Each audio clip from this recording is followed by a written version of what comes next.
Soy zapatista del estado de Morelos, porque proclamo el plan de Ayala y de San Luis. Si no le cumplen lo que al pueblo le ofrecieron, sobre las armas lo hemos de hacer cumplir. Muy buenas tardes, tengan todos nuestros oidores, miradores, seguidores, bebedores, masticadores y regurgitadores de la comuna de la palabra. Nuevamente, como cada semana hacemos, estamos en este canal de YouTube para tener una charla con nuestro amigo Guillermo y nuestro amigo Dimas. Perdón que los presente así en seco, Guillermo, Dimas y Enrique. Charlaremos sobre los movimientos armados en Guerrero, dos puntos, y seguido, orígenes y desarrollo. Probablemente tengamos que hacer algunas acotaciones de entrada, pero antes de ello no quiero, como cada semana hacemos, dejar de señalar que se ha cumplido una semana más, un mes más, unas horas más y la mentira histórica sobre la desaparición forzada de los 43 jóvenes de la Escuela Normal Rural de Ayotzinapa en Tixla de Guerrero sigue siendo una deuda histórica de Estado que el entonces candidato a la presidencia, Andrés Manuel López Obrador, aunque nos digan ya déjenlo en paz, por favor, se comprometió a entregarnos la verdad histórica. Nos dijeron que la mentira histórica que lucubró el secretario encargado del asunto, en ese entonces Procurador General de la República, que lo que nos dijo, ya me cansé. Estaba muy cansado el pobre hombre, el gobernador del estado de Hidalgo, y nos dijo el subsecretario Alejandro Encinas ya en el periodo del presidente Andrés Manuel López Obrador que esa era una mentira histórica, que nos iban a entregar la verdad histórica, pero no sé si lo dejaron o no, porque después renunció, se mantuvo calladito y quién sabe, ha de tener un puesto por ahí menor, pero donde no haga ruido de gestos. Eh, Ni la verdad tenemos, ya no digo histórica, ni la verdad a secas sobre mucho menos la justicia transicional. Para los familiares ya han muerto algunos padres y no tenemos ni la verdad, ni la justicia, ni la verdad histórica. Tampoco quiero dejar de enviar un fraterno saludo a nuestra amiga buscadora, ahora que están de moda las madres buscadoras nuevamente, y ahí se monta las derechas y oposiciones fracasadas. No nos juntamos con ellas, ni le servimos de bastión a ellas para atacar al gobierno en turno. No lo hacemos en esa andanada hipócrita y oportunista de las derechas y oposiciones fracasadas. Pero queremos enviar un fraterno saludo a Angélica Rodríguez Monroy, mamá de Viridiana Naid, alumna de nuestra Facultad de Psicología, desaparecida también en contra de su voluntad hace más de 10 años, 11 años y más, y no tenemos ni la verdad, ni la justicia, ni nada que se le parezca. Y ahora con Teustitlán, que si la víctima es el gobierno de Claudia Sheinbaum y la 4T, porque todo esto se armó para perjudicarlos a ellos, según ellos, pero no reciben a las madres buscadoras, que son las que siguen reclamando históricamente, no de ahora. Tenemos claro que esto no es obra ni de la 4T, ni del gobierno de AMLO, porque desde antes de la Guerra Sucia tenemos masacres como la de los ferrocarrileros, el magisterio del 59, los tranviarios en el 65, la Universidad de San Nicolás de Hidalgo en Michoacán, la Autónoma de Puebla, Autónoma de Guerrero, Autónoma de Sinaloa, etcétera, etcétera, etcétera, el 68, el 71, Aguas Blancas, el Charco, y no le sigo porque los aviones de la muerte estaban documentados. Tita Radilla tiene una historia que nos cuentan.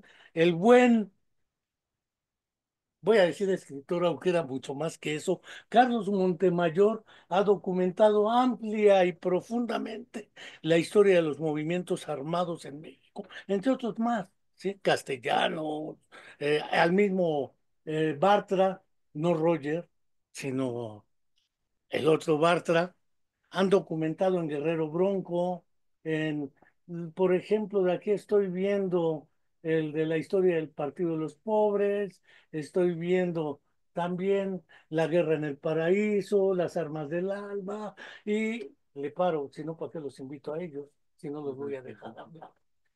Lo que es claro es que el problema tiene una cauda, una cola, una trayectoria que trasciende a este y otros sexenios más, y que trasciende a México, porque en Colombia, desde que el padre y sacerdote Camilo Torres fuera uno de los fundadores del ELN, Ejército de Liberación Nacional, o desde que Tiro Fijo, Manuel Marulanda, hubiera fundado las FARC de aquella época, o Carlos Fonseca Amador, el Frente Sandinista, o había triunfado la Revolución Cubana con Fidel Castro, el Che y otros adelante, y no le sigo. No quiero dejar de entonces dejarles la palabra con tres elementos fundamentales. ¿Por qué es importante hoy seguir hablando? Es decir, ¿cuál es la legitimidad de seguir hablando de estos asuntos como los movimientos armados, particularmente en Guerrero, pero puede ser en Oaxaca, puede ser en Chihuahua con el asalto al cuartel Madera, con el grupo de Arturo Gámez, que era también maestro rural. Eh, Genaro Vázquez era maestro rural. Lucio Cabañas era maestro rural. Y probablemente Otilio Montaño era maestro, además de pastor, si la memoria no me traiciona. Pero los maestros han jugado un papel histórico aquí. No quiero hablar del propio Genovevo de Lao, que no era propiamente maestro, pero ahí andaban los tiros y troyanos, peleándose y disputándose al final lo que para algunos fue la revolución tradicional.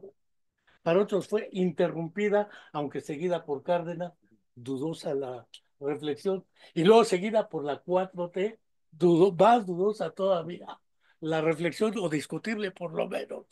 Entonces les dejo la palabra en el orden en que consideren cuál es la pertinencia y la importancia de seguir hablando y reflexionando sobre este asunto. Si las condiciones históricas que dieron o fueron favorables para el surgimiento de este tipo de movimientos, siguen persistiendo o no. Porque si como nos rezan, ya todo eso pasó, ahora el Estado no es el que reprime, ahora ya no hagan marchas, estamos nosotros gobernando. Déjenos gobernar, que primero los pobres,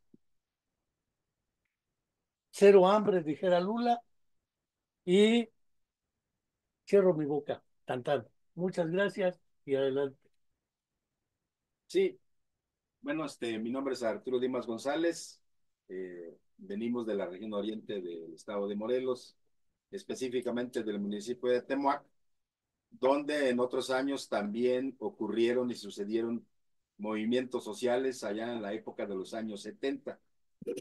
Y la pregunta de la pertinencia o el por qué mantener vivo sucesos históricos que han acontecido en nuestro país, a nuestro juicio consideramos que es fundamental. La historia de los pueblos no tiene, puede ocurrir que tenga un principio, pero no tendrá un fin. Y siempre que haya las condiciones sociales, las condiciones económicas, las condiciones materiales, culturales, que permitan o que obliguen a que las clases trabajadoras de un país tengan que levantar la voz, tengan que exigir sus derechos, va a suceder que estas historias, y en cuanto a la memoria de los pueblos, a la memoria de nuestro país, son fundamentales que se mantengan viva durante toda la historia de los pueblos y de aquí en adelante también. O sea, no hubo un antes y un después.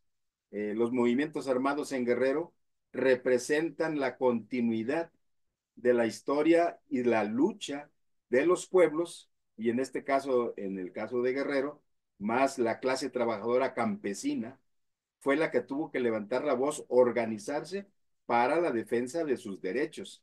Y en esta lucha por conseguir las utopías de un país, de una humanidad que se fundamente en la democracia, que se fundamente en la justicia, en un orden social de vida nuevo, donde haya el respeto a los derechos, donde la humanidad entera por fin alcance una vida digna, una vida armónica, que es lo que hace que los pueblos levanten sus banderas, levanten sus luchas en todos los países del mundo. Creo que la pertinencia justo está en seguir hablando de los movimientos armados bajo dos cuestiones. Una es que los movimientos armados no fueron un invento propio de los dirigentes y como si fuera el objetivo central de estar armado, estar en movimiento armado. Los movimientos armados fueron un medio para lograr hacer escuchar las voces y lograr conseguir los sueños de los pueblos. Sin embargo, creo que en la actualidad la pertinencia de seguir hablando sobre de los movimientos armados es revisar justamente las causas y los enfoques que se le dieron en su momento a los planteamientos de esos movimientos armados. Es decir, eh, durante toda la mitad del siglo pasado se buscó terminar con el abandono, terminar con la injusticia que se genera hacia los pueblos, con el ideal de construir o seguir construyendo esta patria grande que se definió, que se dibujó a partir de la independencia. Y entonces pensar en ese modelo de nación que se planteó desde la independencia bajo el pensamiento criollo y mestizo, estamos hablando del paísito de los criollos y mestizos. Sin embargo, bueno, y en función de eso se enfocó también varios de los planteamientos de los movimientos armados. Ahora, con el reconocimiento de la diversidad de los pueblos y el reconocimiento de las diferentes formas de ser mexicano, pues también conlleva a seguir en el debate de cómo puede ser el planteamiento ahora de esa patria nueva o de esa patria mejor que se planteaba en la década de los 50, 60, 70 del siglo pasado, a la luz de la diversidad que se reconoce ahora, incluido pues desde los pueblos indígenas, que tiene que ver con esa rica y diversa forma de vivir el ser mexicano en los propios territorios, ¿no? Creo que ese es los métodos que se usaron en los movimientos armados o los planteamientos políticos que encauzaron a los movimientos armados, tiene también que ver ahora con una retroalimentación para redefinir cuáles son los enfoques que ahora tendríamos que construir con o sin movimiento armado. ¿Los movimientos armados ya son cosa del pasado o son una herramienta propia de los pueblos para echar mano en los momentos precisos que se requiere, ¿no? Tampoco el ser armado es una moda, tampoco el ser armado es como algo que está en la cabeza de los pueblos, de los dirigentes, sino es parte del proceso de participación a lo que desemboca a esa etapa de ser movimiento armado. Hay algunas veces que en algunos años anteriores hacían algunos otros dirigentes políticos hacían la crítica de por qué llamar a que los pueblos se armen o por qué llamar a los movimientos armados. Y algunos de nosotros decíamos, bueno, es que los pueblos siempre han estado armados, ¿no? O sea, no es que a partir de tal fecha a tal fecha van a estar armados, los pueblos han estado armados de manera permanente. Que no usen de manera permanente las armas es parte del proceso de construcción política en cada una de las regiones, en sus formas y en sus métodos que tiene cada uno de los pueblos. Y creo que eso es lo que habría que ahondar en la búsqueda de cómo se planteó la lucha en los años 50, 60, 70 del siglo pasado. Eh, Atrás está una fotografía de un tal José Revueltas. Ahí se ve. Ese José Revueltas, en un escrito de 1962, que apareció en varios apartados, y los hizo públicos un grupo que era la Liga Leninista Espartaco. El trabajo se llama Ensayo de un proletariado sin cabeza.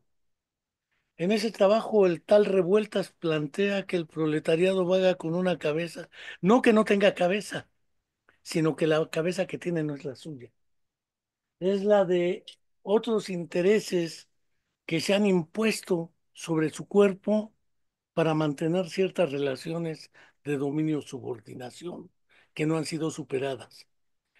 La historia de los movimientos armados en Guerrero no se circunscribe a la década de los 50 o 60. Puedo mencionar, dicen que era medio negroide Vicente Guerrero. Vicente Guerrero era de Tixla, de Guerrero, precisamente.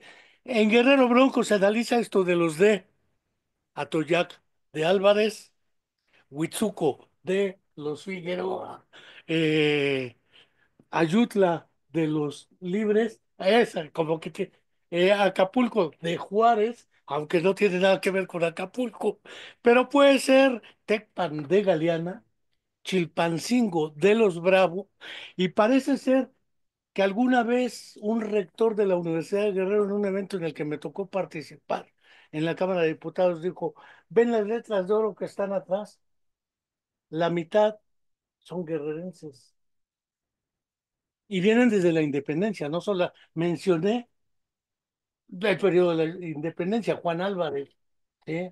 Los hermanos Galeana, los hermanos eh, Bravo, y que después se disputaron la nación casi un chorro de años entre los Bravo y los Álvarez, ¿sí? Entre Juan Álvarez y Nicolás Bravo.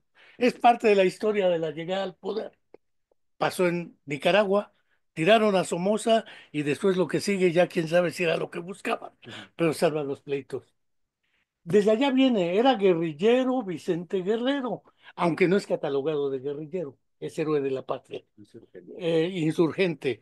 Y, y el rector de Oaxaca dijo: ven, la otra mitad de letras son oaxaqueños. Reforma y revolución, hasta Porfirio Díaz. Después le tocaba al de Morelos, que fue su servidor, y le dije: pues hay uno solo, pero ese tiene un nombre en cada calle de cada país de todo el mundo, Emiliano Zapata Salazar. Así que no es de cantidad también. Esos eran guerrilleros también. Y Francisco Villa también lo era. Es decir, la táctica de guerra de guerrillas no es obra de los comunistas, llámese Mao Zedong, o que digan los maoístas, ni es obra de los eh, insurreccionales como eran los Ortegas, Humberto y Daniel Ortega Saavedra. Este, no es obra de ese tipo, es una estrategia muy clásica de la cual Sun Tzu ya hablaba en su momento. Ya hablo de Sun Tzu hace decenios, centenios y milenios. Y no es albur, pero quiero decirles que efectivamente hablar de guerrilla o de movimiento armado no es hablar de una sola etapa. Entonces hablemos de qué condiciones lo hacen posible, porque Vicente Guerrero, fuera del mito de si la patria es primero y esas cosas que se atribuyen parte de la mitología histórica, pero ahí estaba rifado. Si en Acatempan dio el chaquetazo con Agustín de Iturbide y le dijo: órale, tú eres el primero, y después nos toca, y después le tocó al tal Guadalupe Victoria, le dieron caballo a machetazo de espada, pero no quedó como segundo, entra hasta el tercero, entra Vicente Guerrero. Pero era el periodo de independencia cuando tampoco se tenía una idea de país, de patria, de nación, ni proyecto. Y que algo similar pasa en la Revolución Mexicana. Tampoco, sí se tenía claro contra quién íbamos, pero a la hora de definir, por ejemplo, la Convención de Aguascalientes, por ejemplo, los diferendos entre Obregón, Carranza y Zapata y Villa, que son diferentes, aunque el 20 de noviembre los ponen en el desfile y punto. Pero es parte de los engaños históricos. ¿Cómo se mantienen ciertas condiciones? Por ejemplo, la copra en Guerrero, y cómo se va armando desde la ACG. hasta la ACN, ¿no? Después el PDLP o Partido de los Pobres y otros más que emergen.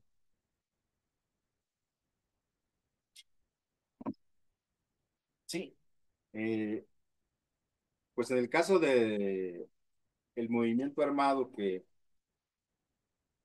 en la segunda parte de su historia, en el caso de Genaro, un movimiento que de inmediato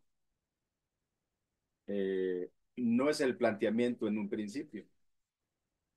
Genaro junto con otros guerrerenses que se encontraban en la Ciudad de México a finales de los 50, empiezan como resultado de la academia, como resultado del estudio. Ellos se encontraban en la Escuela Nacional de Maestros y también ahí hay un dato que habría que aclarar. Hay quienes confunden y dicen que tanto Genaro como Lucio egresan de la Normal Rural Isidro Burgos de Ayotzinapa. Quien sí egresa y Es hace sus estudios Lucio. es Lucio Cabañas. En el caso de Genaro, realiza sus estudios en la Ciudad de México, en la Escuela Nacional de Maestros, Y en la superior. en la superior. Y es donde empiezan a organizarse, en principio los guerrerenses que estaban ahí, a empezar a proponerse el estudio, pues no solo de la historia y de la situación que prevalecían en el estado de Guerrero, pues sino también la situación que prevalecía en el ámbito mundial.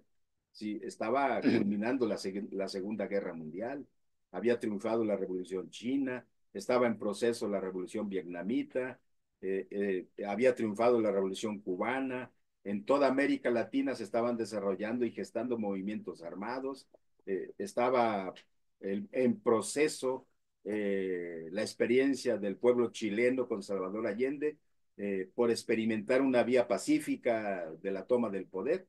Es decir, todo este conjunto de situaciones que establecían a nivel mundial y a nivel continental, pues fueron permitiendo a estos hombres con Genaro la cabeza el estudio y también el compromiso de regresar a su patria chica para conocer las posibilidades de organizarse en una primera etapa. Sí, la primera etapa que desarrolla Genaro junto con la Asociación Cívica Guerrerense no es de inmediato el movimiento armado. ¿Por qué? Porque la problemática que se daba en Guerrero es algo muy parecido a la que hoy tenemos. No habrá mucha diferencia más que en pequeñas situaciones. Es decir, la situación que vivía los campesinos de la Costa Chica, la Costa Grande, de Tierra Caliente, la lucha por los precios de garantía, el escamoteo que hacían los coyotes, los acaparadores, en la política del gobierno del estado con un militar como Caballero Aburto, donde no permitían ningún tipo de expresión, donde la respuesta pues era la represión, el control, los caciques que existían en la mayor parte del estado, pero más en la costa chica, en la costa grande. Es decir, los comerciantes, una universidad controlada, pocas posibilidades de estudio. Es decir, el mosaico, el contexto donde se empieza a desplantar un proyecto político, se da en esas condiciones y la primera etapa del año 59 hasta el año 62 va a ser una etapa de la lucha reivindicativa de la población. El campesino, pues por precios de garantía, el campesino por apoyo al campo, ¿sí? Los copreros por el precio de la copra, los estudiantes por centros de estudio, por una universidad autónoma, los comerciantes por no pagar impuestos que estaban encima de ellos. Es decir, la primera etapa que desarrolla Genaro en el estado de Guerrero va a ser en esa situación, reivindicando la lucha inmediata, la lucha económica, la lucha por los derechos más elementales de los sectores. Esta va a ser la primera etapa que se desarrolla y al final la respuesta del gobernador, del militar Caballero Aburto, no va a ser otra más que la represión, el asesinato y la persecución. Quiero meter tantito mi cuchara un poco antes, Guillermo. No es nuestra. Este, por otra razón que es crucial aquí. La vieja disputa que en el 62 planteaba el propio Revueltas en las células Pedro Curi y probablemente, ahorita me acuerdo del nombre, es Federico Engels o Karl Marx, era la tesis de si el movimiento revolucionario iba a venir del proletariado, porque era una vieja disputa entre prochinos y prosoviéticos, que después China se separa de Rusia, y en una entrevista que le hacen a Genaro, le preguntan, ¿usted es prochino o prosoviético? Y dijo, yo soy proletario. Una cosa de ese corte, dijo. Este, el otro asunto que me parece fundamental, más allá de ello, después José Carlos Mariátegui en Perú, cuando funda el Partido Comunista del Perú, y empieza a publicar sus 7 ensayos sobre la realidad peruana, plantea el mismo problema, porque Perú, Bolivia, Guatemala, México, Oaxaca, Guerrero, son regiones más campesinas que obreras. El Partido Comunista sí tenía influencia en algunos sectores obreros, en algunos sectores de trabajadores, algunos sectores del magisterio, la Ciudad de México, con Iván García Solís, en Guerrero, curiosamente, con Otón Salazar, a quien le quedaron a deber sus plazas, su salario y todo. Este, pero lo dejo ahí. Más allá de esa disputa, llega por el campo y no por la ciudad. Eso es curioso porque lo mismo pasó en Perú con el PSP, en Guatemala con el EGP, en El Salvador incluso con las FPL, pero parece ser que era lo que decían que era, como tenían propiedad sobre la tierra, eran pequeña burguesía, valga el terminejo para algunos de la vieja dogma que creo que en el propio Marx de haber conocido acá hubiera hecho algunos cambios al planteamiento. Pero María Tegui en ese sentido fue muy claro. Y Genaro y otros como el doctor Pablo Gómez, Arturo Gámez y todos ellos plantearon la otra estrategia, pero también trasciende a una disputa de si elecciones o vía pacífica o vía armada, porque en el fondo depende de las circunstancias. Hoy queda claro que el Estado no es el que ha reprimido directamente, pero lo ha hecho con otras armas, así laterales, dijera alguien. Dejemos entonces ahí el asunto, porque efectivamente parte de las condiciones son esas, las internacionales, ya las comentábamos, pero también mencionó la Universidad Autónoma de Guerrero, que era hasta que estaba Jaime Castrejón de rector, y después aparece un gran movimiento que es el de la Universidad Pueblo, con Rosalío Güences Reza, que curiosamente fue inventado por Punto Crítico, del cual viene Claudia Sheinbaum. Claudia Sheinbaum viene del CESOC, del Comité de Estudiantil de Solidaridad Obrero Campesina, que era un elemento cercano al Pino, el CESOC, y lo que era Punto Crítico. Pero ahí lo dejo ahorita. De Claudia puedo decir, ella nunca militó en el PRI, como muchos más.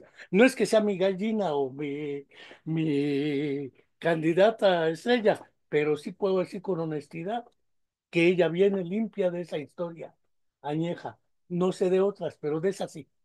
El asunto de en Perú y en Colombia del papel del narcotráfico no era en esa época tan pesado como acá, como allá. Entonces, ¿cómo estas condiciones favorecen? Porque la represión es en el 67 en la Alameda, enfrente de la Escuela de Enfermería, a un lado de la Cruz Roja, si mal no me acuerdo, estaba el Machete, que ya murió, y otros personajes guerrerenses, pero estaba en Chilpancingo, Los Bravos, Acapulco, Costa Grande, Costa Chica, Tierra Caliente, y probablemente menos la región norte, que era Iguala, Tasco de Alarcón, pero un tanto menos. Era la zona platera, la zona históricamente más productora por la industria minera, desde la conquista para acá, pero Guerrero, un pequeño grupo donde estaba el profesor Arturo, además, Miranda. Pero ahí lo dejo porque si no, ¿para qué? ¿Para qué hablamos? Sí. Quería decir que no te preocupes, decir que sí es tu candidata porque ahora es tu presidenta, ya no es problema. nuestra, ¿no? O tuya en también. en el asunto, creo que hay un tema donde podríamos ahondar, incluso revisar en profundidad sobre esas causas de los movimientos.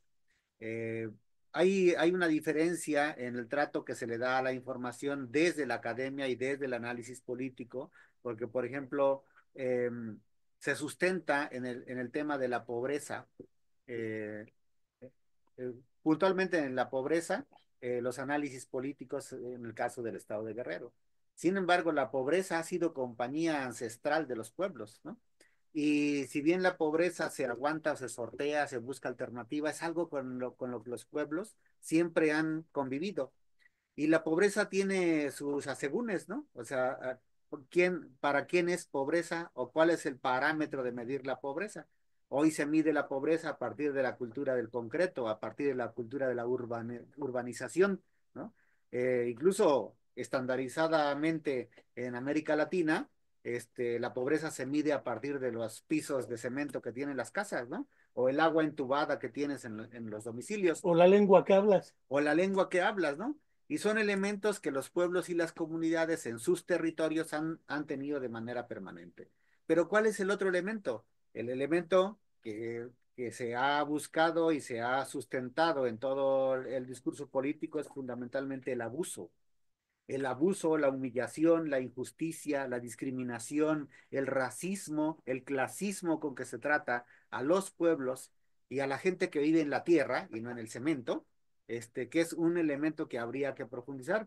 Como dices, en los movimientos armados en América Latina, quien por lo menos he leído algo sobre eso es de Orpa, en Guatemala, que sustenta sobre discriminación y racismo uno de sus planteamientos políticos para dentro de la URNG, incluso en el movimiento revolucionario en Guatemala. Meto un paréntesis. Adelante. Carlos Guzmán Bocler, un antropólogo guatemalteco, curiosamente, escribió un libro que se llama Aurora o Porvenir de Guatemala, o donde enmudecen las conciencias, donde plantea el papel de los indígenas, porque Guatemala, el grueso de la población es indígena, y revueltas en un artículo publicado en la revista El Otatal, valga el nombre, de la Universidad Autónoma de Guerrero.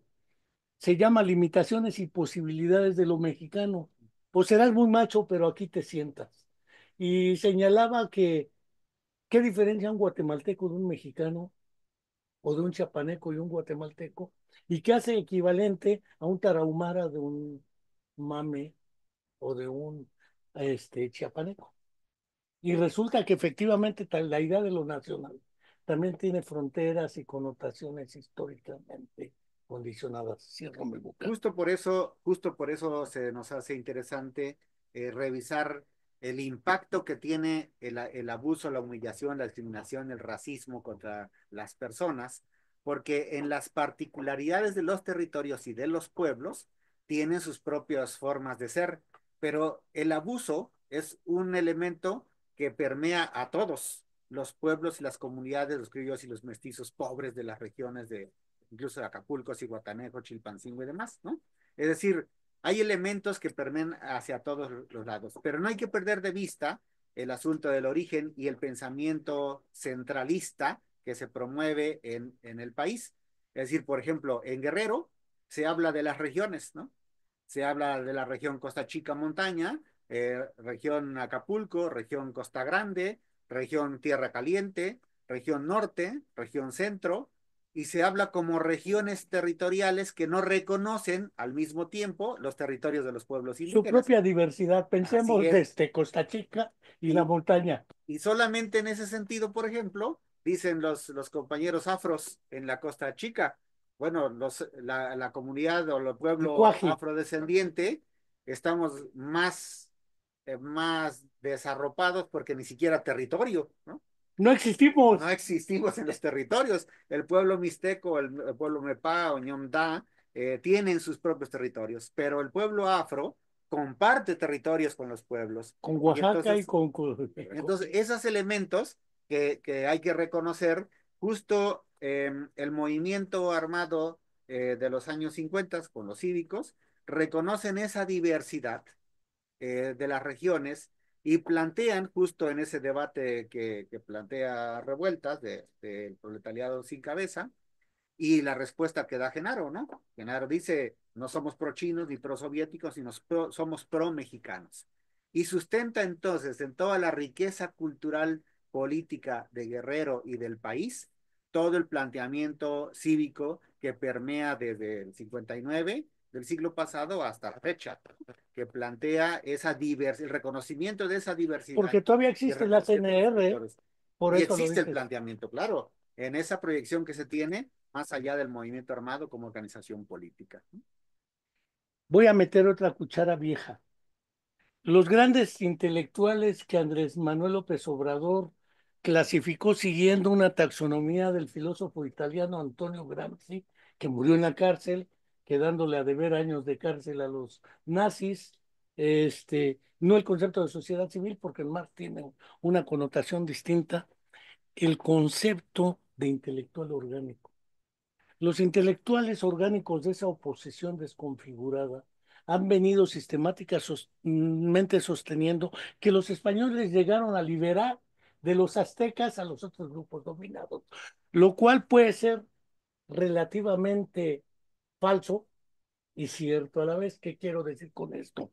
Es cierto que los aztecas establecieron relaciones de dominio o subordinación con otros grupos, entre ellos los, digamos, chichimecas y los que se aliaron con los españoles, ¿sí? Es decir, las relaciones de dominio-subordinación no nos trajeron, pero tampoco vinieron a liberar ni madre. Que no nos quieran ver la cara de imbéciles e ignorantes. Sin embargo, pareciera ser que ese problema de las relaciones de dominio-subordinación, más que la noción de pobreza, que es un taxón casi de geometría euclidiana, clases medias, medias altas, medias bajas, altas altas, bajas bajas, pobreza extrema, pobreza no extrema, sectores vulnerables. Les encantan los eufemismos a la hora de pretender explicar la realidad. La realidad son esas relaciones de dominio, subordinación. No utilizaste el terminejo de relaciones centro-periferia, que para algunos parecían revisionismos, pero históricamente han tenido su función, porque hablas del centro urbano sobre el centro rural, hablas sobre la noción de propiedad de la tierra o territorio, que implica formas de gobierno, relaciones culturales, lingüísticas e históricas, a diferencia de los negros de Costa Chica, desde Cruz Grande para allá, ¿sí? Hasta Oaxaca, que es el otro lado. Este, las chilenas, toda esa historia viene de allá. Eso mejor que yo lo sabe Peredo, Chucho. Pero aquí el problema es efectivamente cómo se va configurando esa idea de diversidad. Antes de que en el artículo primero constitucional nos digan, es que somos una nación diversa y políglota, o es decir, multicultural y multilingüística. Antes de ello, ya era planteado por el propio Constitución de Apatzingán y la idea de los sentimientos de la nación. En otro guerrillero, curiosamente, José María Morelos y Pavón, que era cura y criollo, pero Vicente Guerrero, que era negro y criollo, bueno, no negro, mulatón, mulatón, pero esta trama nos marca esa diversidad que la ACG en su momento empieza a plantear a la hora de impulsar un proyecto, ¿sí? Ahorita no hemos mencionado, eh, eh, no voy a utilizar el término levantamiento, pero sí secuestro de Jaime Castrejón Díaz para la liberación de ciertos presos políticos, entre ellos el dueto Castillo, los hermanos Castillo, por cantar corridos nada más, los tenían, y ya no digo los hermanos que se fueron a Cuba un buen rato, claro, los campos, ¿no? Por decirlo claramente. Pero es una vieja historia, la de la violencia estructural en México, la violencia de Estado, o cobijada por el Estado, aunque no la realice directamente, sino por omisión. Me hago güey mientras suceden las cosas, y lo digo, yo no fui, ¿eh? Yo no fui, palabra de honor, yo no soy ya. ¿Qué pasa en realidad? Después del 67, Caballero Aburto y la Universidad de Guerrero, que sale que entra el proyecto Universidad Pueblo y la represión que radicaliza a la población, y entonces surge la CNR y las brigadas de campesinas de ajusticiamiento. Ahí lo dejo. Creo que es importante, esa parte es importante revisar cómo las alternativas de mediatización y de manipulación que tiene el Estado para la población o para las comunidades y los pueblos se agotan, se quedan inconclusas y incompletas porque no tienen un sustento de revisar la solución real de la problemática. Son solo la simulación, son solo la pantalla de pintar bonito algo para que no se diga. Por ejemplo, en ese mismo esquema de la estandarización de la pobreza, donde la cultura del cemento y la cultura del concreto mide el desarrollo, podemos revisar justamente en Metlatónoc, que durante mucho tiempo se mantuvo en el primer lugar de la pobreza en todo el país, en México, ¿no? El municipio más pobre del país era Metlatónoc, ¿no? Se Guerrero. acabó en Guerrero, ¿no? Se acabó la pobreza en Metlatónoc y dejó de ser el municipio más pobre cuando dividieron el municipio y se creó Cochuapa el Grande. Y Cochuapa. Y entonces Cochuapa fue el municipio más pobre de este país. Es decir, esa simulación de soluciones son las que los pueblos no tienen. Por eso el sentimiento y la realidad del abuso, la humillación, la injusticia que padecen los pueblos y las comunidades, la población en todos los territorios del estado de Guerrero y muchas del país, encarnan justamente esa esperanza en la propuesta de Genaro y en la propuesta de Lucio. En la propuesta de los movimientos armados, incluso, ¿no? O sea, no solamente Genaro y Lucio, sino los siguientes movimientos armados que desde la clandestinidad plantean una alternativa, porque de cierta manera también tienen un sentido de regresarle el poder a la comunidad, de regresarle el poder a la gente, de demostrar que sí se puede, ¿no? Es decir, ¿por qué hubo la necesidad de la detención de Jaime Castrejón? Porque los canales de justicia se cerraron, ¿no? Justamente una de las demandas para la liberación de Jaime Castrejón Díez era juicios justos a una cuarentena de luchadores sociales, ¿no? Que están en la lista que plantean los cívicos en ese momento. No están planteando que los liberen de inmediato. No están planteando la revolución, están planteando que se le hagan juicios justos a la gente que está detenida. Por supuesto que hay una decena de cívicos encarcelados, que esos no hay negociación y se pide la liberación, ¿no? Demóstenes, Onofre Valdovinos, Los José Brachos. Bracho Campos, Ismael Bracho Campos, Antonio Sotelo, Santos Méndez Bailón, que son del grupo. Hasta Mario Menéndez estaba. Mario Menéndez de la revista Por Esto, la ¿Por qué? compañera Conchita, ¿por qué? Primero, ¿por qué? ¿No? De la compañera Conchita, que era también de las responsables de las estructuras en el DF de los cívicos. Es decir, ese grupo va intercambiado por la detención de Jaime Castrejón, ¿no? Eso no es porque... Era del PRI, además. Que era del PRI, que era además el empresario más rico del estado de Guerrero y del país en ese momento también, ¿no? Es decir, el medio que se usa es porque se agotan los canales legales, jurídicos, para darle solución a la problemática, porque siempre se va a partir de esta simulación. Hoy, por ejemplo, muchos de las medidas que incluso desde el gobierno de otros niveles de la cuarta T se plantean son siempre simuladores, ¿no? Incluso dentro del partido de Morena, la organización y la discusión de candidatos y demás son simulaciones de acuerdos políticos que no son claros en el desarrollo de una política honesta para quedarse solo en la politiquería. Esos son los elementos que tienen las alternativas que en su momento coadyuvan al crecimiento de los pueblos, de los movimientos armados, en los pueblos, en la búsqueda de justicia del sueño de la igualdad en eso que es la patria nueva. No solamente ACNR, PDLP o EPR en los últimos tiempos, seguramente otros pueblos más. Pero ojo, hay un elemento. Si bien tuvo un fuerte impulso el movimiento armado en los años 50 bajo la estructura clandestina y bajo la estructura político-militar, ya en los finales del siglo, hacia los 90, son los pueblos armados los que plantean un proyecto, que es La el caso crack de, PC. que es el caso de la policía comunitaria, ¿no?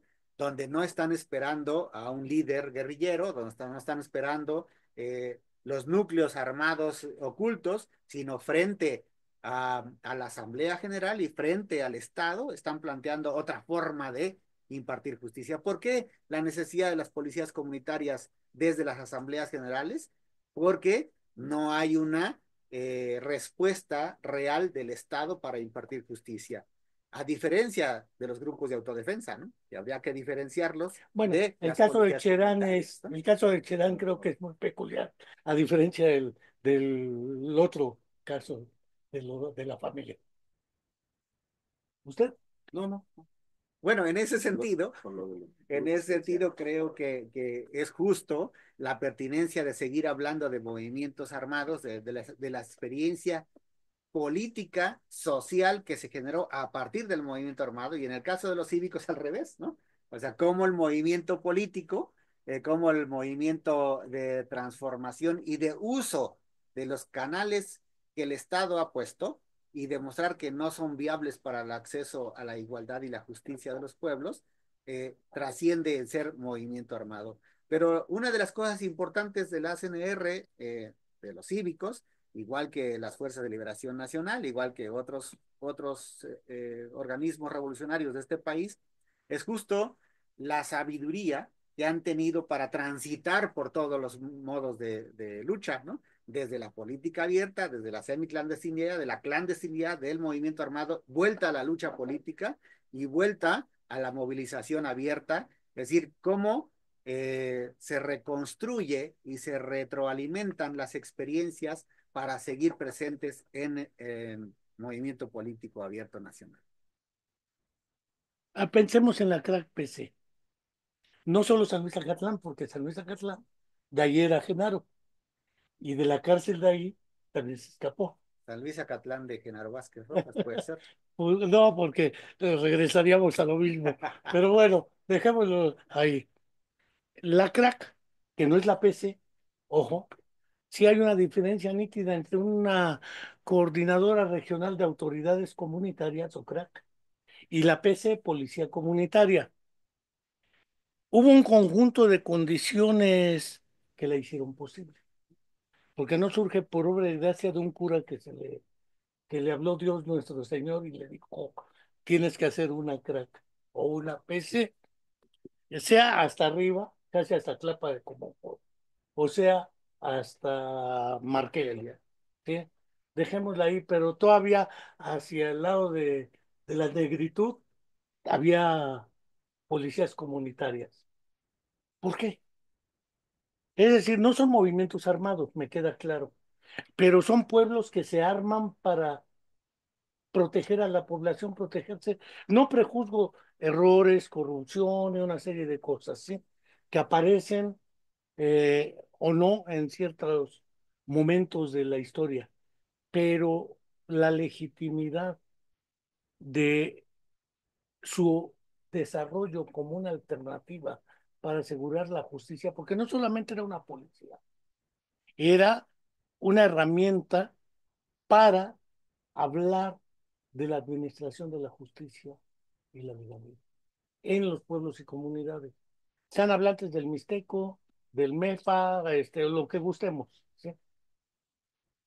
Pero ya no son movimientos armados en el estilo clásico planteado, pero son estrategias de autodefensa. Y la autodefensa no la consigo sino es a través de una serie de recursos, entre ellos, aunque sigan siendo carabinas o machetes en otros casos, pero su legitimidad y su trayectoria, porque efectivamente se hablaba del asunto de la comandante Néstora, que si sí, que si no, que si secuestro, que si no. Entre lo legal y lo justo, es otro problema planteado históricamente, es que todos son iguales ante la ley. Sí, pero no, la ley no responde, dijera el buen Marx, la ley es la voluntad de la burguesía hecha normas. Entonces, planteado hasta ahí, son condiciones similares las que dan origen a la crack PC, por ejemplo. Son condiciones iguales de injusticia las que dan motivo de la creación de la, de la, de las policías comunitarias en Costa Chica Montaña. Eh, Puedo decirte que una impresión personal que yo tuve al conocer la experiencia y al recorrer el territorio de las policías comunitarias es: ¿por qué solo la seguridad? ¿Por qué no se adueñan de las cabeceras municipales? ¿Por qué no se adueñan de la política pública? Y dijeron, la respuesta que me dieron algunos fue: estamos por la seguridad, ¿no? En su proceso, como han seguido, cada quien, cada lugar ha buscado su camino. En el caso de Nestora, por ejemplo, de estar en su comunidad y ser parte de la policía, bueno, llegó a la senaduría, ¿no? Y busca la gubernatura de Guerrero, otro canal donde ya no es propiamente la comunidad. Pero lo que es importante señalar es que los pueblos van a encontrar todas las formas de organización, todas las formas de lucha para aplicarlas en su momento para responder a una situación específica, ¿no? Y creo que eso es lo interesante que habría que reconstruir ahora. Es decir, en el planteamiento cívico generista, eh, la patria nueva tiene sus varias formas de ser patria nueva en cada una de las regiones. Y tal vez una patria nueva que camina más rápido en una región que en otra región, ¿no? Tal vez eso sea lo mismo que la propuesta de los caracoles zapatistas para el caso chiapaneco. O tal vez sea esa misma la característica de ser pueblo, hacer pueblo y estar con el pueblo de los cabañistas del Partido de los Pobres, ¿no? Pero lo interesante es cómo revisamos que los pueblos se adueñan de esos procesos para creativizarlos y construir su propio modelo de patria nueva, ¿no? Que es algo que hoy, en la actualidad, podríamos estar revisando en la construcción de las autonomías desde un movimiento armado o la construcción de, no sé cómo le llame cada uno de los pueblos a eso que llamamos patria nueva como planteamiento general. Es curioso porque voy a utilizar un terminejo que se utiliza hoy jurídico. No se parece mucho lo que planteas a la apología de la violencia, porque luego por eso censuran, es que eso es apología de la violencia. Y lo que estás planteando, a mi entender, no es plantear la violencia como recurso único para construir una patria como debiera ser. Gracias, decía el poeta León Felipe, a la fuerza poética de nuestra imaginación, y no como es, sino como debiera ser. El objetivo no es la violencia, indudablemente. El objetivo es la patria como quisiéramos que fuera.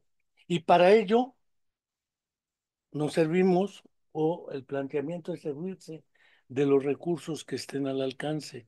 Si estos son de manera pacífica, que mejor. Uno no busca derramar la sangre, pero no sé si se parezca eso a que es la única vía o no.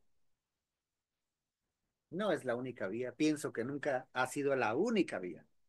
Nunca ha sido la única vía. Ha sido una vía eh, que se echa mano para abrir otras vías, ¿no? Justo en la experiencia mexicana de toda la historia, el movimiento armado ha sido para abrir otras situaciones y construir otras alternativas, no centradas en el planteamiento armado, porque si no estaríamos hablando de las dictaduras, ¿no? Estaríamos hablando de que el movimiento zapatista, el movimiento villista, el movimiento en la independencia y reforma, se sustentó en el movimiento militar para impulsar una patria militarizada. Y no es así, porque lo que sirvió el movimiento militar es para abrir una alternativa política, ¿no? De manera Cívica, histórica, utilices ese término. en el caso de la experiencia guerrerense, cívica No, lo mayoritariamente. digo históricamente, más allá de la experiencia guerrerense, porque es una alternativa cívica. ¿Sí? No es, no es que Genaro se Se haya anteceda a sí inventado. mismo, este, sino que efectivamente una vía, decía, creo que lo dijo el subcomandante insurgente Marcos, cuando todavía era Marcos, somos soldados para que nuestros hijos no lo sean. El propósito no es ser soldados ni nada de ello. Es lisa y llanamente para dejar de serlo, que no haya necesidad de serlo. Sí. ¿Usted qué nos puede decir? Sí, en esta parte creo que el debate sigue siendo de manera estratégica, de manera de largo plazo, sigue siendo de largo plazo, aunque hay situaciones de manera inmediata, porque sigue en debate el asunto del tipo de nación que queremos, el tipo de país que queremos, el tipo de patria que queremos. Y hay todo un proceso histórico. Y creo que hoy en día hemos tenido la oportunidad muy valiosa de poner en el terreno de la discusión y el debate toda la riqueza de organización que tuvieron las culturas y los pueblos indígenas antes de la llegada de los españoles, durante la colonia, durante la independencia y durante la revolución y lo que se tiene hoy en día. El hecho de que estas experiencias o estos procesos que se dan en Guerrero con la policía comunitaria, con la CRAC, en Cherán, en Chiapas, se está como regresando a una historia, a una forma de vida que no tiene que ver con los planteamientos teóricos que nos vinieron de Europa, pues.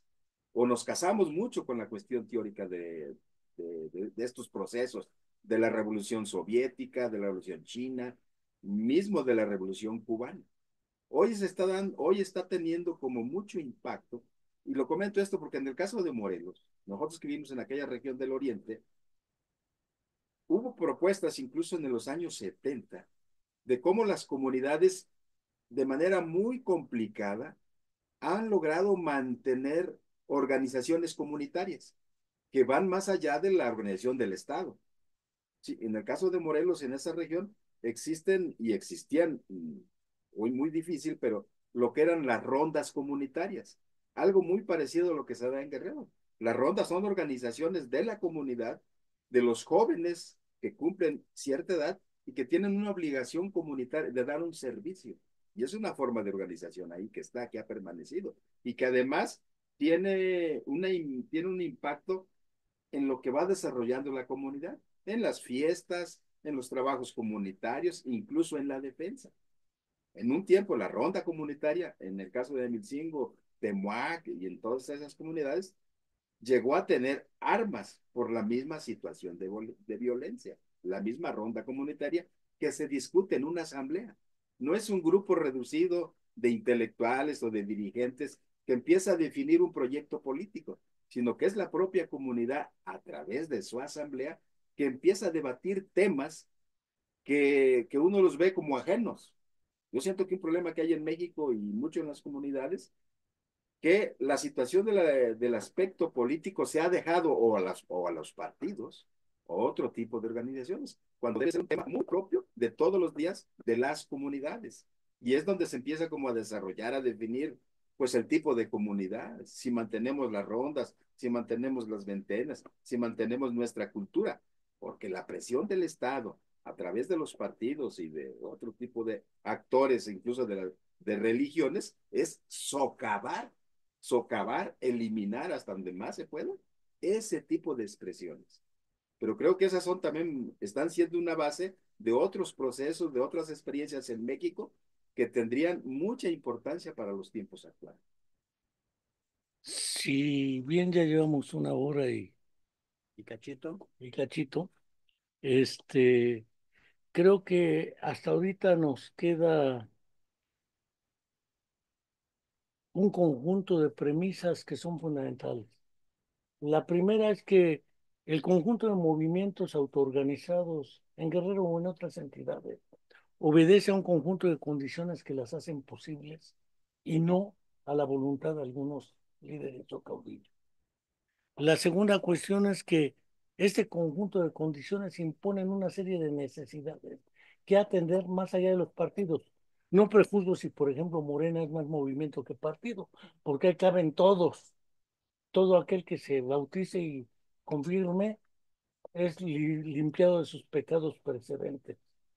Eh, y poder efectivamente plantear que la alternativa es una especie de expresión de una noción setentera que fue planteada en Chile, poder popular. Es decir, los pueblos y comunidades, atendiendo sus necesidades, determinan la organización. Pudiéramos afrontar como una última reflexión la violencia estructural que hoy nos abate si los gobiernos en turno invitaran a los pueblos y comunidades a participar de la protección, porque el asunto de la violencia estructural, el término crimen organizado me parece muy eufemístico también, porque dice poco. Pero más allá de si el crimen es organizado o no, desorganizado o no, eh, si está sustentado en las drogas, está expandido como un poder realmente fáctico en muchas regiones. Eh, no percibo la intención de los dos últimos gobiernos, el anterior y este, de decir, échenos la mano. ¿Cómo le hacemos? ¿Es posible afrontar de algún modo esto? ¿O sería también exponer a los pueblos y comunidades a ciertos grupos? Prefiero Cherán como caso histórico. Creo que podríamos decir, repetir la frase que alguna vez dijo el buen amigo Cirino de los fundadores de la CRAC, cuando le preguntaban qué hacer en los pueblos y la montaña, y qué hacer con la ley, y qué hacer con el gobierno, y dijo, bueno, yo no tengo por qué saberlo todo, ¿no? Ahí es en los pueblos, ¿no? Lo que nosotros tenemos es una parte de la experiencia y una parte documentada de esa experiencia, ¿no? Tal vez eso que se llama violencia, eh, y que se mira de repente con espanto y tremendamente miedo, desde los círculos de poder y desde el análisis incluso de la academia, eh, para los pueblos es algo diario, ¿no? Para los pueblos y comunidades algo que han sorteado de manera permanente durante decenas de años, ¿no? Incluso aquí en Cuernavaca, cuando se dice cuáles son los lugares más peligrosos de la ciudad, Todos, pueden decir La Varona, Lagunilla o La Estación o Altavista, ¿no? Y bueno, uno empieza a decir Huitzilac, Huitzilac y dice, bueno, ¿y ahí no hay gente? ¿Y ahí no vive gente porque es muy peligroso? ¿No? Y tenemos ahí 20,000 almas que viven en La Varona o, no sé, en la región de Lagunilla, no sé cuántos miles de personas que están ahí todos los días, ¿sí? Es decir, hay elementos que habría que revisar cómo es que lo construyen, lo viven, lo solucionan los pueblos. Mientras que para una obra de agua potable, por ejemplo, se necesita meter una tubería de 10 kilómetros o limpiar una tubería de 10 kilómetros, pues en los ayuntamientos y en la política pública se cuentan cuántos jornales y se cobran cuántos jornales en 10 kilómetros, ¿no? Cuando para las comunidades de los Altos de Morelos eso es es un algo tequio, cotidiano en el Tequio, ¿no? Y ahí van 400 personas y en una sola mañana o en limpias los incendios. 10 kilómetros, o los incendios tan famosos ahora donde la población se está ahí todos los días. Es decir, hay cosas que estamos perdiendo de vista y que los pueblos lo tienen naturalizado porque es parte de su sobrevivencia, ¿no? ¿Cuándo es donde se entra el conflicto? Cuando el Estado nos quiere imponer a las comunidades modelos que no son de las comunidades, que no parten de la necesidad y de la práctica comunitaria. Es decir, por ejemplo, en las décadas pasadas, hoy afortunadamente tenemos una un catálogo de 180 comunidades indígenas reconocidas por el Congreso del Estado, pero hace algunas décadas se reconocía que era comunidad indígena cuando había una confrontación con la policía, ¿no? O cuando la Asamblea General se confrontaba con el ayuntamiento. Ah, es que son pueblos indígenas, ¿no? Atrasados, Y dijera, no ajá, entienden, no entienden la institucionalidad, ¿no? incivilizados. Pero hoy ha cambiado la situación y creo que en ese sentido son los pueblos los que tienen una opinión que no ha sido consultada, como bien dices, que no ha sido una política pública, que no ha sido adaptada a los pueblos indígenas o a las comunidades rurales, incluso en la ciudad, ¿no? No se ha consultado a las colonias, a los, incluso a las unidades habitacionales, cómo es que se vive, se enfrenta, se convive con la violencia o con la pobreza o con el abandono o con la humillación o con el abuso, como decimos, ¿no? Que son como elementos que permean hacia todos lados. Lo que sí podemos asumir en términos incluso individuales o como organizaciones es poner a luz pública la información y las experiencias que se han generado a partir de los movimientos sociales y los movimientos armados. Y en este caso, recuperar la memoria histórica y las experiencias de todos esos movimientos, eso sí es una tarea que podemos tener y que afortunadamente la Comuna de la Palabra cumple con esa tarea. Ah, qué Muy bueno. bien de poner a la luz pública todas estas experiencias que ojalá pudieran transitar por este espacio. Muchos de los actores que, que han construido y que han aportado su vida, su tiempo a generar esos espacios de las diferentes patrias nuevas que hoy se están reconstruyendo. Creo que esa es una tarea muy puntual. Sin embargo, el eslogan que nos dicen es: atenderemos las causas, no los síntomas. Pero ellos, Sus síntomas. las causas.